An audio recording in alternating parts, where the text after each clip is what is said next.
जिस दिन आप अपने माइंड को कंट्रोल कर लिए, जिस दिन आप अपने माइंड को खुद के हिसाब से चलाएंगे, उसी दिन आप अपना विजय प्राप्त कर लेंगे।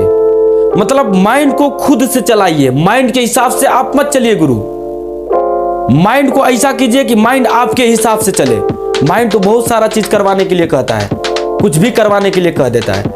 ऐसा थोड़ा नहीं कि आप कुछ भी कीजिए। माइंड जो कहता है वो ना करके जो अच्छाई हो उसी को करो। पॉजिटिव चीज सोचो, निगेटिव चीज निकाल दो, आप विजय प्राप्त कर लोगे। ये करना बहुत एक मुश्किल काम है, इतना आसान नहीं है। बोल देना बहुत आसान है, करना बहुत मुश्किल है। आप अपना कर्म करो, जो आपका कर्म है उस कर्म को बस करो। अगर आप पढ़ाई कर रहे हो तो पढ़ाई करो, जितना हो सकता है गुरु उतना पढ़ो। इतना पढ़ो ना कि सामने वाला देख कर कह दे कि ससुरा ही पगला गया है, लग रहा है कि अब समझ जाओ सही डायरेक्शन में जा रहे हो। कर्म को तो छोड़ो ही मत, पहले कर्म बाद में कोई। जो आपका कर्म है उस कर्म को एकदम सच्चे ढंग से, सच्चे मन से कीजिए। प्रभु आप लोगों के सामने खुद प्रकट हो जाएंगे। संत रविदास जी को देख लीजिए, संत शिरोमणि संत रविदास एक ऐसे कुल में पैदा हुए थे, एक ऐसी जाति में पैदा हुए थे जिससे लोग नफरत करते थे। चमार जाति में पैदा हुए थे, हरिजन चमार जाति, जानते ही हो, बहुत लोग आज भी नफरत करते हैं। उनकी कहानी भी आप जानते हो, मन चंगा तो कठौती में गंगा। कैसे ही कहानी उत्पन्न हुआ, कैसे हुआ मैं बताता हूं आपको। एक बार काशी का मेला लगा हुआ था। एक बार का मतलब हमेशा काशी का मेला लगता है, तो उस समय भी काशी का मेला लगता था। उन समय, उनके समय से बहुत मतलब बहुत ज्यादा दिनों का यह प्रचलन है। आज से नहीं काशी का मेला लगता है।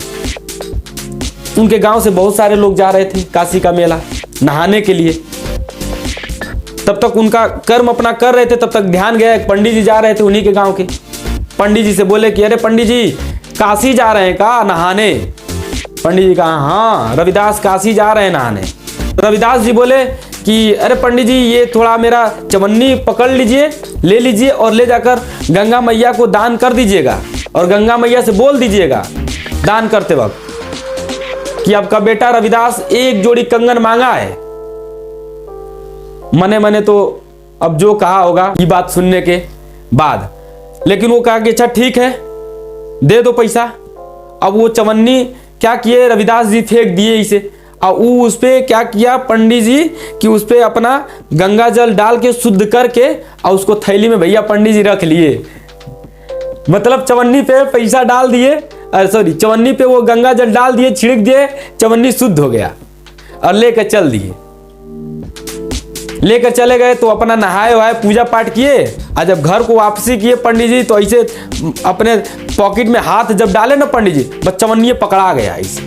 और जब चवन्नी पकड़ा गया तो उनको याद आया करिए ये तो रविदास दिया है भैया चढ़ाने के लिए। और तब तक बात भी उसको याद आ गई। वो तो मतलब उतना सोच भी नहीं रहा था पंडित की मैया प्रकट हो जाएंगी, उसको एक जोड़ा कंगन भी मिलेगा, ऐसा कुछ नहीं था। इसको दिमाग में था मतलब मने मने अब जो कहा होगा, लेकिन बाद में भूल गया वो पंडित। और उसके बाद जब पंडित जी गए गंगा मैया में प्रवाहित किए, पैसा को दान किए, देकर बोले हाथ जोड़कर कि मैया आपका बेटा रविदास एक जोड़ी कंगन मांगा है। इतने ही बात पे मैया खट से प्रकट हो गई उसी गंगा में। जब प्रकट हो गई तो देखकर पंडित जी डर गए। जब डर गए मैया जी को देखकर तो मने मने अब सोचने भी लगा पंडित कि ससुरा हम इतना दिन से आ रहे थे, कपार ऐसे पकड़ के बाल खजुआ रहा है पंडित। अरे साला इतना दिन से हम आ रहे हैं नहाने और दान किए और इतना पूजा करते हैं, उसके बावजूद भी मैया हमको कुछ नहीं दी, न प्रकट हुई। और वहां से रविदास बैठे बैठे बोल दिया और हम लेकर आ गए, रविदास आया भी नहीं और मैया प्रकट हो गई। बड़ा सोच में पड़ गया पंडित। मैया जी बोले कि ज्यादा पंडित जी लोड मत लीजिए, हाई एक जोड़ी कंगन पकड़िए और ले जाकर हमारे बेटा को दे दीजिएगा।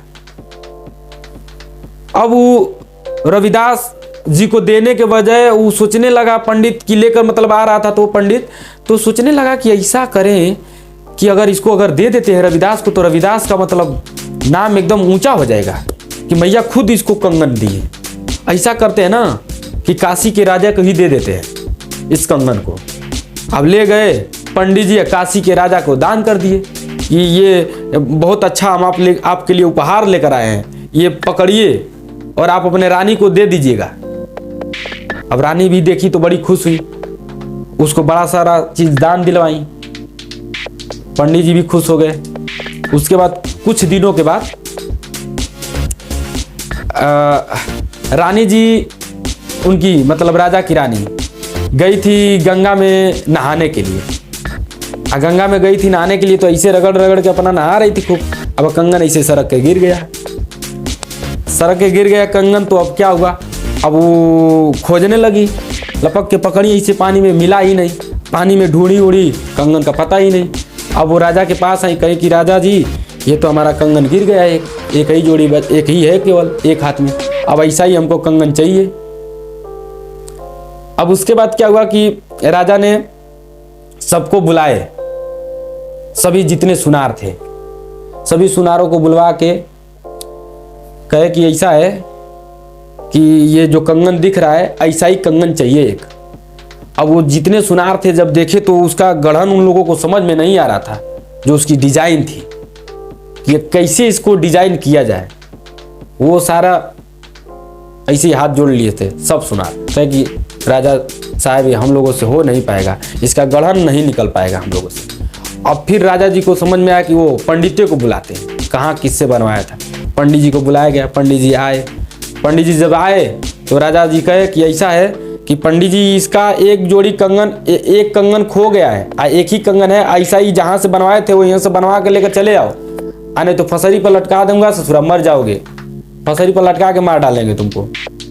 अब वो राजा जी सोचे कि ससुरा लग रहा है ना कि अगर नहीं देंगे, नहीं करवाएंगे इसका ऐसा काम तो ये राजा हमको मरवा डालेगा, फसरी पे चढ़ा देगा।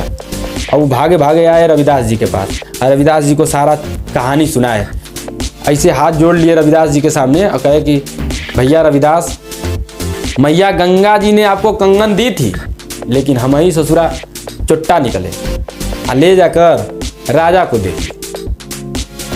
इसका एक कंगन खो गया है, एक ही कंगन है। अब भैया रविदास ऐसा कीजिए ना कि इसको एगो मैया जी से कंगन मांग कर फिर से हमको दे दीजिए, नहीं तो राजा वो ससुरा हमको कह रहा था फसरी पे चढ़ा कर मारने के लिए, मार डालेगा वो हमें। अब वो कहे कि अच्छा ऐसा है कि पंडित जी आप ज़्यादा मत सोचिए, आप पंडित जी को सॉरी आप राजा और रानी को ही यहीं पे बुला लीजिए, हम यहीं पे गंगा जी को प्रकट कर देंगे। अब वो फिर ससुरा कपार पकड़ के खजुआने लगा, इसे सोचने लगा कि साला ये रविदासवा फिर कह रहा है कि पंडित जी बुला ले, हम गंगा को यहीं प्रकट कर देंगे। वहां नहीं प्रकट करके अब गंगा को रविदास यहीं खुद अपने घर में प्रकट करेगा। कि जो भी हो भाड़ में जाए, हमको राजा से बचना है।